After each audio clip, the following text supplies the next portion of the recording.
गुरु ब्रह्मा गुरु विष्णु गुरुदेव महेश्वरा। गुरु ब्रह्मा गुरु विष्णु गुरुदेव महेश्वरा। गुरु साक्षात परम ब्रह्मा तस्मै गुरुवे नमः। अर्थात गुरु ही सृष्टिकर्ता ब्रह्मा है, गुरु ही विष्णु है और गुरु ही शिव है।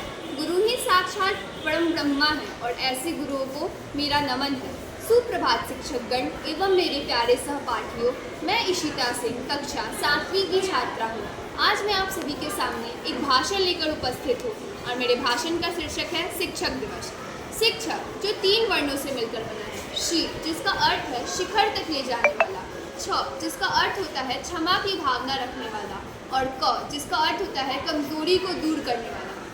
तो जो विद्यार्थियों को क्षमा करता है और उनकी कमजोरी को दूर कर उन्हें शिखर तक ले जाता है, वही वास्तव में एक सच्चा शिक्षक होता है। कबीरदास जी ने यह भी कहा है कि गुरु गोविंद दुई खरे काके लागू पाँव, गुरु गोविंद दुई खरे काके लागू पाँव, बलिहारी गुरु आपने गोविंद दियो बताओ। इसका अर्थ है कि मेरे समक्ष गुरु और गोविंद दोनों खड़े हैं, मैं सबसे पहले किनके पाँव लगूँ?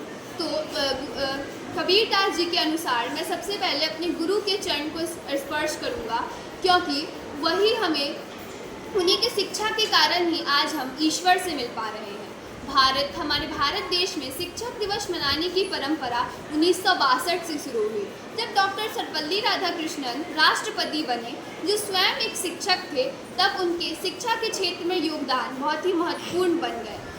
जब उनके कुछ छात्रों ने उनसे उनके जन्मदिन मनाने की आज्ञा मांगी तो उन्होंने बड़े ही प्यार से कहा कि मुझे बहुत ज़्यादा खुशी होगी अगर आप मेरे जन्मदिन को ना मनाकर इस दिन शिक्षकों के जन्मदिन को मनाएं, अर्थात शिक्षक दिवस मनाएं। तब से यह फैसला किया गया कि अब से प्रतिवर्ष 5 सितंबर यानी डॉक्टर सर्वपल्ली राधाकृष्णन के जन्मदिन पर हम शिक्षक दिवस मनाएंगे। इस दिन को मनाने का मुख्य उद्देश्य था शिक्षकों के कार्य और उनके योगदानों के प्रति सम्मान देना।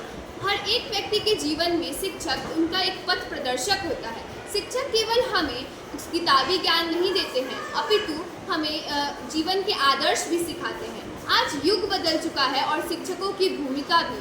आज शिक्षा केवल किताबों तक ही सीमित नहीं रह चुकी है। ऑनलाइन क्लासेस, डिजिटल लर्निंग जैसे नए नए प्लेटफॉर्मों ने शिक्षा के तरीकों में ही बदलाव ला दिया है, लेकिन फिर भी गुरु का स्तर कम नहीं होता है। इन सभी तकनीकों को सीखने के लिए भी तो हमें एक शिक्षक की ही आवश्यकता पड़ती है। अब एक छोटी सी कविता के साथ मैं अपनी वाणी को विराम देना चाहूँगी और वह कविता है कि दिया ज्ञान का भंडार मुझे, किया भविष्य के लिए तैयार मुझे।